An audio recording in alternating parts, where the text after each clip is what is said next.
वहिनी सांग ना काय ते धड, कशा पायी एवढी घाबरली आहेस? आयुष्यात ना सरळ सोपं काही घडतच नाही. प्रत्येक गोष्टीत आपलं टेन्शन आहेच. वहिनी आता हे कोड्यात बोलणं सोड आणि काय ते स्पष्ट सांग. काय झालंय? सुहासराव आलेत.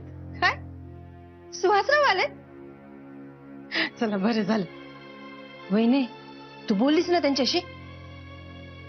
मी बोलले, पण ते म्हणाले की आधी त्यांना प्रियाशी बोलून घेऊ दे. तिच्याशी बोलायलाच गेलेत वरती. हा मग त्यात काय झालं? एवढी कसली काळजी करतेस तू? असं नाही वंस, ते असं म्हणाले की तिच्याशी झालेल्या बोलण्यावरच लग्न करायचं की नाही ते ठरेल. मला ना काही कळतच नाहीये काय या पोरीच्या नशिबात लिहिलंय कोणाच. तुम्हाला आठवतं मागे एकदा बोलता बोलता नेत्रा बोलून गेली होती की आपण जरी लग्नाची घाई केली तरी सुहासरावांनी तिला स्वीकारलं पाहिजे. तेव्हा आपण तिला उडवून लावलं होतं, पण आता तसंच काहीसं वाटतंय मला. वहिनी तू त्या ईशाची काळजी करू नकोस. तुला ठाव आहे ना ती डुसकी काय बी बोलते मनाला येईल ती. उगा तिचं कशाला मनाला लावून घेतीस? तसं नाही वंस,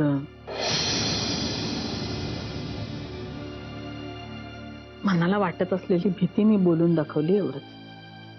वहिनी नग काळजी करूस. आणि असं बी आई अंबाबाई आपल्या बरोबर हाय नव.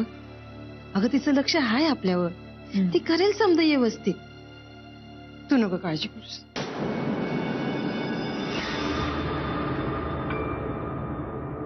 प्रिया मला तुझ्याशी बोलायचंय.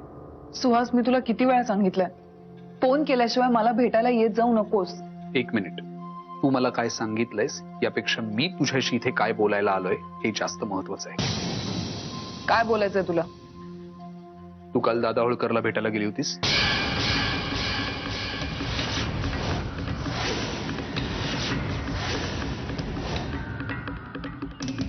म्हणजे तुला पण कळलं? अच्छा, सत्यजितचे गुप्तहेर आता तुलाही माहिती देतात वाटतं. तुम्ही दोघांनी मिळून काय वाटून कामं दिलेत का त्यांना? तू काय बोलतेस ते मला खरंच कळत नाहीये. मला फक्त माझ्या प्रश्नाचं उत्तर दे प्रिया. मी देतो.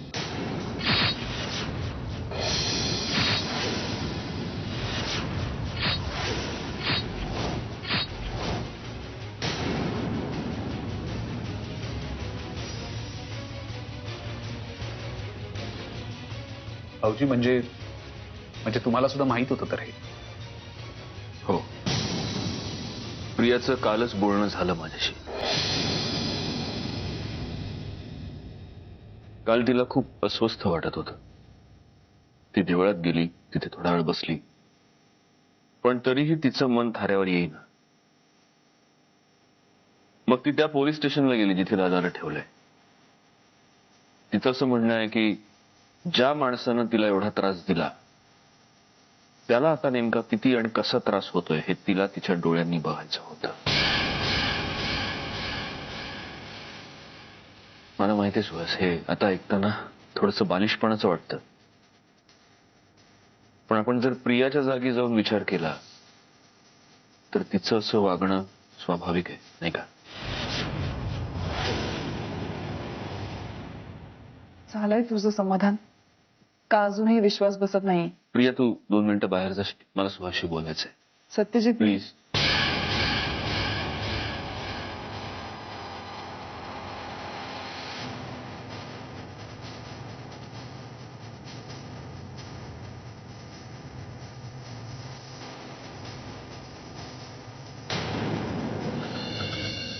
प्रिया, अगं सुहासराव तो आलाय रूम मध्ये.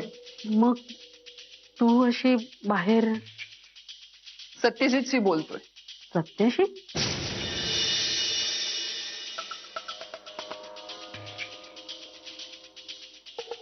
नाही, ते थोडेसे वैतागलेले वाटले. तुमच्यात काही असं बोलणं माझ्याशी कधी कोणी बोलायला येतं का मावशी? सगळे जण येतात ते फक्त माझ्यावर आरोप करायला किंवा मग सगळ्याचा राग माझ्यावर काढायला. आणि सुहासची सुद्धा काही चूक नाहीये याच्यात. जे इतर लोक करतायत ना तेच तोही करतोय. टेकन फॉर ग्रांटेड धरलाय सगळ्यांनी मला. मावशी मला काहीही बोलायचं नाही, कारण तू सुद्धा आजपर्यंत तेच करत आलीस. सत्यजितची सुद्धा तीच पद्धत होती आणि आता सुहास सुद्धा तोच कित्ता गिरवतोय. जाऊ दे, मला काही बोलायचंच नाहीये.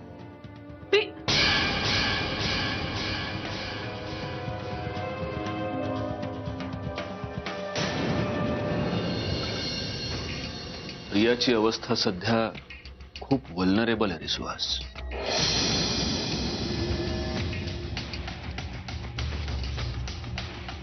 प्लीज तिला समजून घे.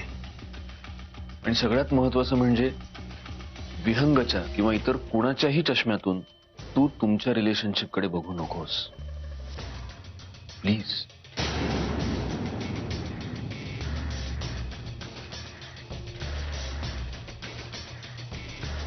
बरोबर आहे भाऊजी, तुम्हाला नेमकं काय म्हणायचंय ते कळतंय मला. पण एक विचारू, म्हणजे प्रियाला जर इतकं अस्वस्थ वाटत होतं तर तिने मला फोन नको होता का करायला? हा नॉर्मल विचार झाला ना सुहास. मी तेच म्हणतोय, प्रिया सध्या नॉर्मल विचार करण्याच्या परिस्थितीत नाहीये. त्या परिस्थितीत तुला तिला आणायचंय. काल जेव्हा मला कळतं मी चिडलो तिच्यावर. मी तिला तेच म्हटलं की तू मला का नाही सांगितलंस. तेच तर सांगतोय सुहास, तुला आता तिला समजून घ्यावं लागेल. तुला कळतंय ना काय म्हणतोय? या शुअर, कळतंय मला. मी प्रियाला आत पाठवतो, तुम्ही बोलून घ्या.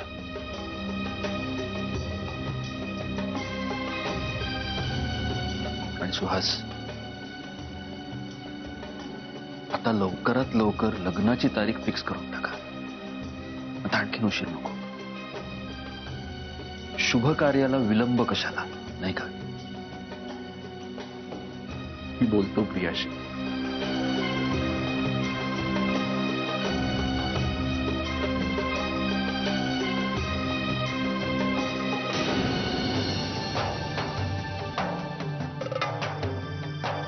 सत्यजित, काय? गप्प बस. आणि आता मी जे सांगतोय ते कायमचं तुझ्या मेंदूवर कोरून ठेव, कळलं?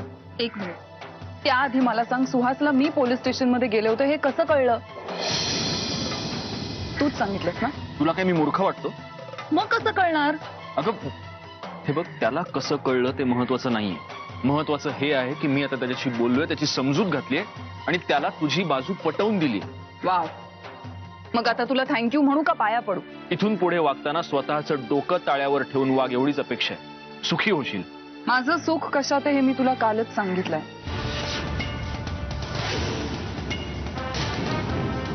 प्रिया, अगं काय वेडेपणा आहे. तू जे म्हणतेस ते या जन्मात कधीही शक्य होऊ शकत नाही. शक्य नाहीये कारण तुला ते नकोय. सत्यजित, जर तू मनात आणलंस ना तर काही अशक्य नाही. सत्यजित, मी असे कितीतरी कपल्स पाहिले ज्यांना लग्नानंतर लगेचच कळतं की आपला डिसिजन चुकलाय. पण ह्या चुकीची शिक्षा ते ना स्वतः आयुष्यभर भोगतात ना आपल्या पार्टनरला भोगायला लावतात. डिवोर्स हा इतका सरळ, साधा, सोपा उपाय आहे. पण जर तुला तुझा रोग पुरवाळत बसायचा, इलाज करायचाच नाहीये तर मग सत्यजित, मी पुन्हा एकदा सांगते, हा डिसिजन तू तुझ्यासाठी किंवा मंजिरीसाठी नाही तर पिल्लूच्या भल्यासाठी. एक मिनिट. माझ्या मुलीचं भलं कशात आहे हे जगात सगळ्यात जास्त चांगलं मला कळतं. त्याच्यासाठी तुझी शिकवणी लावण्याची गरज नाहीये मला. सुहास तुझ्या खोलीत बसलाय. तुला जर हे लग्न मोडायचं असेल तर जाऊन त्याला सांग की मी लग्न मोडलं, गेट लॉस्ट. मला काहीही देणं घेणं नाही. पण माझ्या मुलीचं नाव घेऊन मला इथून पुढे इमोशनल ब्लॅकमेल करायचं नाही. आयुष्यातून कायमचं हद्दपार करून टाकेन तुला. आणि हल्ली ते खूप चांगलं जमतं मला. जिच्यावर खरोखर मनापासून प्रेम केलं ना तिच्या बाबतीतही ते करणं फार कठीण नाही गेलं मला. तू तर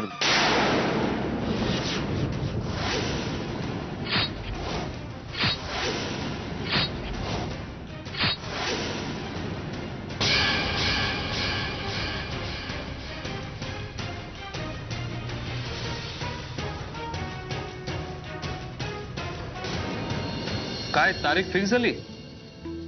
हा डन. अरे दिवस काय, तुझ्यासाठी अख्खा आठवडा काढला. हा आणि काही मदत हवी असेल तर नक्की सांग. म्हणजे बासुंदी ढवळाला कोणी माणूस वगैरे हवा असेल तर. हो हो हो, चल चल, हो जमलं तर येऊन जाईल. बाय. गौरांचा फोन होता. पिल्लूच्या बारशाची तारीख फिक्स झाली. अरे वा वा, व्हेरी गुड व्हेरी गुड. तुम्ही येणार आहात ना बाबा? मी नाही, कदाचित मला त्यावेळेस इंदोरला जावं लागेल. कालच शिवराचा फोन आला होता. तो म्हणत होता तिथे फार महत्वाची मीटिंग आहे. पिल्लूचं बारस आहे बाबा. हो, पण त्यांनी तारीख आहे मला विचारून थोडीच ठरवली आहे. आणि माझी तशी अपेक्षा सुद्धा नाहीये, कारण समारंभ त्यांच्या घरातल्या त्यांनी कधीही करावं ना. पण ही मीटिंग टाळणं मला अशक्य आहे, कारण आधीच माझ्यामुळे 2 वेळा ती पोस्टपोन झालेली आहे. तुम्ही चहा घेणार आहात? चालेल, अर्धा कप चालेल. आलोच. अब नाव काय ठरलंय? कोणाचं? बारसं कोणाचं आहे व्यंगराव? ओ, पिल्लूचं. हा म्हणजे आता सत्यजित आणि मंजिरी वहिनींनी काहीतरी नाव ठरवलं असेलच, पण मी काही विचारलं नाही. म्हणलं उगाच आपणहून सस्पेन्स का पुढावा. मनूचे आणि मधूचे लहानपणचे सोन्याचे वाळे किशोरीने जपून ठेवलेत. तेव्हा म्हणायची मुलींना मुलं झाली की मग त्यांच्या बारशाला आपण त्यांच्या हातामध्ये हे वाळे घालायचे. चला, म्हणजे ते देण्यासाठी का होईना तुम्हाला तुमची मीटिंग कॅन्सल करावीच लागेल. नाही, मी तिथे स्वतः असण्याची काही आवश्यकता नाहीये. मी वाळे तुमच्याकडे देईन की मुलीला द्यायला. हा, व्यंगराव तुम्ही एवढं अगत्य दाखवताय, पण ज्यांच्या घरी हे कार्य आहे त्यांच्याकडून एखादा फोन तरी यायला हवं ना. बाबा, मी सुद्धा त्याच घरातला आहे. मी तुम्हाला आमंत्रण देतोय असं समजा. नाही व्यंगराव, नाही. काही गोष्टी प्रोटोकॉलनेच व्हायला हव्यात. मुदळकर आता एका मुलीचे वडील झालेत, त्यांना कळेलच.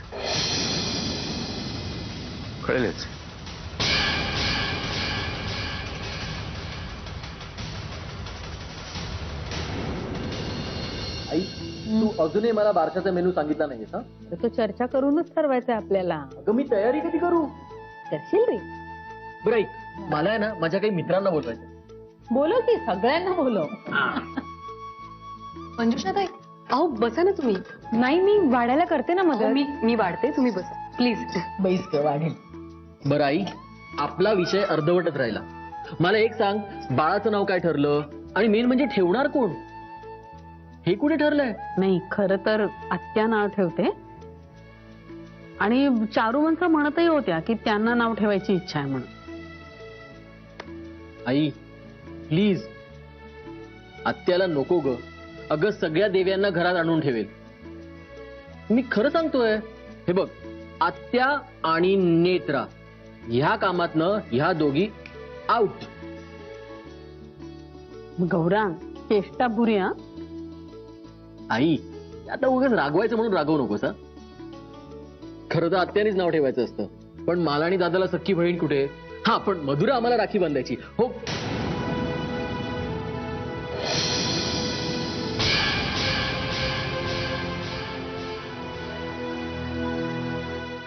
वहिनी सॉरी, म्हणजे मला तसं नाही तसंही सत्यजित मंजुषाला पण बहीण मानतोच की. ती ठेवेल आपल्या पिल्लूचं नाव. काय ग? मी नाही, नको उगाच नको. का नको? बरोबर बोलतायत आई. हवं तर मी बोलते यांच्याशी या विषयावर, आणि यांना सुद्धा मनापासून आवडेल तुम्ही पिल्लूचं नाव ठेवलं तर. छान कल्पना ना आई? ठरलं तर मग पिल्लूचं नाव तुम्ही ठेवणार. वाह, क्या बात है. आई, पण आपण घुम फिरके तिथेच. हं? नाही, मंजुषाताई नाव ठेवतील हे फिक्स झालं, पण पिल्लूचं नाव काय ठेवायचंय हे कुठे फिक्स झालं अजून. मंजिरी वहिनी आणि सत्यजित दादांनी ठरवलं असेल ना काहीतरी.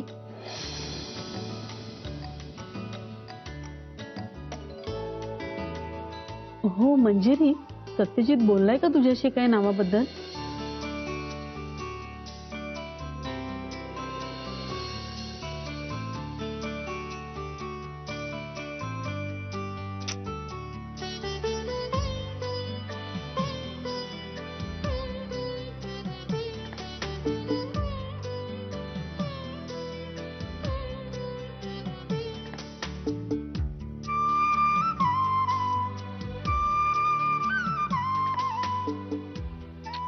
अहो एवढं काय वाचताय तुम्ही?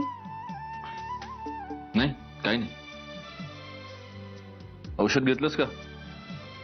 हे काय आत्ताच घेतलंय. तुमचं ना सगळं लक्ष त्या पुस्तकात आहे. आता काय वाचताय मला सांगणार नाही का? काही नाही ग. बघू. काय बघू काय बघू? अहो चल चला झोपा. औषध वगैरे घेऊन झोपा. अहो पण मला बघू तरी द्या. मंजिरी का काय अहो, मुसळेपणा आहे नुसता. हे काय नावांचं पुस्तक आहे. तर होणार आहे ना आपल्याला बाळ, मग तयारी नको करायला. त्यात आपल्या घरात प्रत्येकाची वेगळी तारा. प्रत्येक जण आपलं आपलं सजेशन देण्याच्या आधी म्हटलं आपणच नाव शोधून ठेवा. मला सांग ना, तू काय विचार केलेस आपल्या बाळाच्या नावाचा? मी नाही हो, मी अजून काही ठरवलंच नाही. तुम्हाला माहिती आहे ना, माझा प्रत्येक निर्णय मी तुमच्यावर सोपवला. अजून मी विचार सुद्धा नाही केला या गोष्टीचा. तुम्ही सांगा, तुम्ही यातलं कुठलं नाव ठेवणार? यातलं कुठलंच नाव नाही ठेवणार आहे. का? म्हणजे नावं चांगली आहेत, पण मनासारखं एकही नाही. तसं एक नाव आहे माझ्या मनात. कुठलं? शुभ्रा.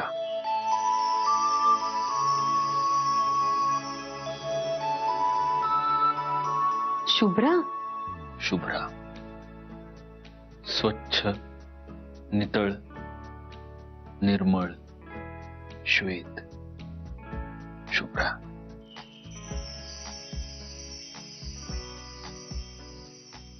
शांतीचा, समाधानाचा आणि सत्याचा रंग,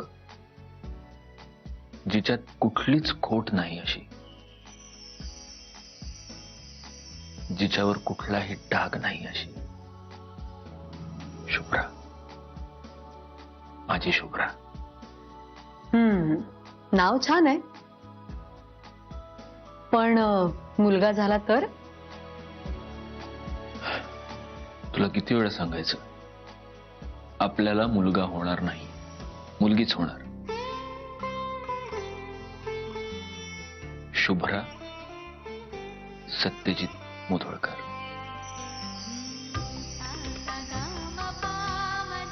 खरंच छान आहे ना, शुभ्रा सत्यजित मुधोळकर.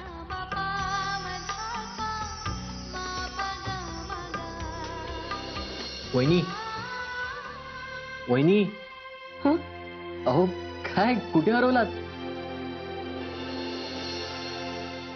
मंजिरी, अगं काय विचारतीये मी? सत्यजित काय बोललाय का? काय ठेवायचंय नाव पिल्लूचं? शुभ्रा.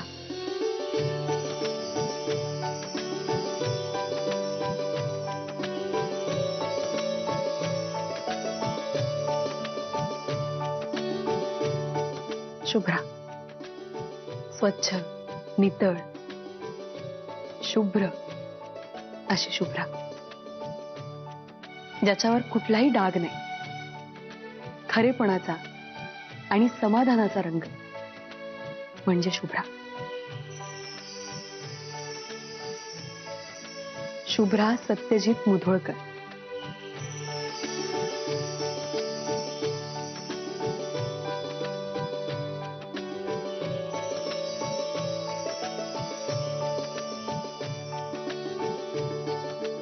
छान आहे ना, शुभ्रा.